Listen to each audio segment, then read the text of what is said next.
Richard, what do you think about this? Exceptions are now one of finance's biggest drains.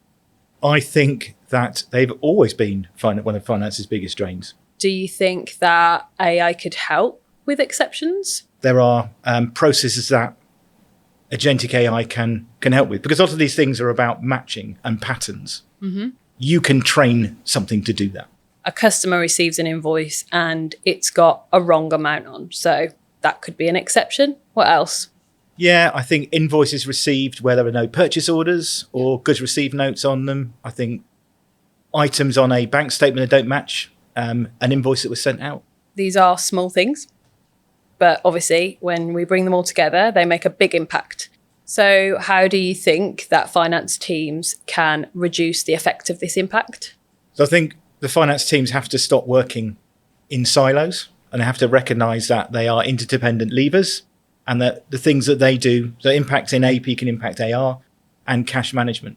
From a CFO's perspective, they want to know, where their cash is and what's happening.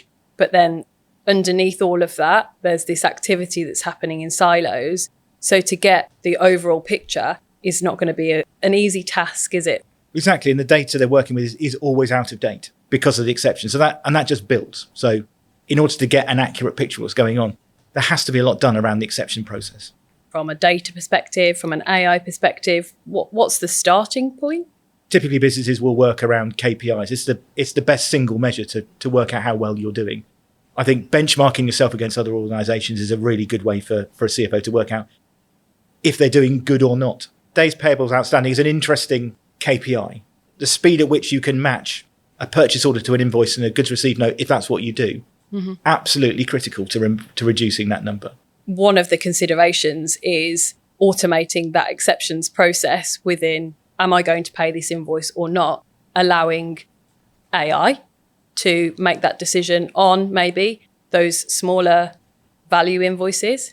But with guardrails. And I think when people implement AI, they're always going to want to make sure they're making the right decision. The system's not over-promising, or is going out of its remit.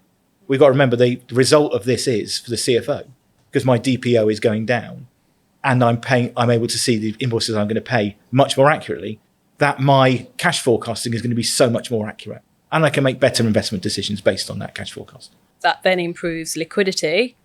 Without doubt. So then we would think about the DSO.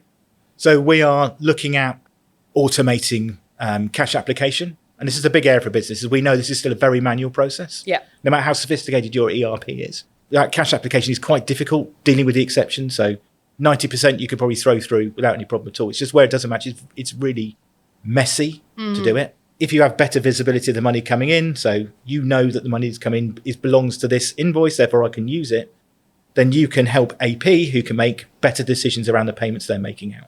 I would always advise, from a starting out with AI perspective, to look at things that are high value and low value. A lot of credit controllers are going to say, my time is spent looking at emails or communications from debtors. I need to follow up with a copy invoice. Shouldn't I have had a discount on this invoice? Those simple requests absolutely could be automated. When the business is predominantly B2C rather than B2B. Yeah. Direct debit is a very common way of collecting funds. Now, direct debit has a high amount of automation in there. Is there still room to improve the direct debit process using AI? Let's talk about failures. After you tried to collect that direct debit and it's failed again, the scheme kind of stops and then you're left with an unpaid debt. What happens after the direct debit scheme ends? Well, it either gets sold out to debt collection agencies or it goes into the credit control team. If we can complement the direct debit scheme with AI, then you are a forward-facing AR department. So how does an organisation prepare for agentic AI? It's about making sure that goal is very clear. What is it that you want agentic to achieve, first of all?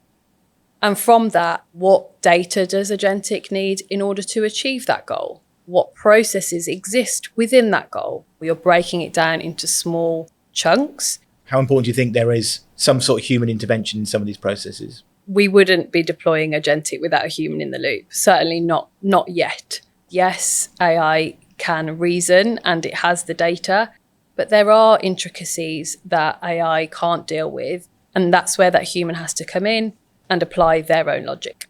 In terms of what's going to happen to the roles within finance, they're going to be elevated. So they're going to be taken away from doing those automatable tasks, the tasks that no humans add value to, and they're going to start to do the tasks that humans add value to. So what are those? They are relationships. Yeah, I don't think that it's a replacement. It's an augmentation.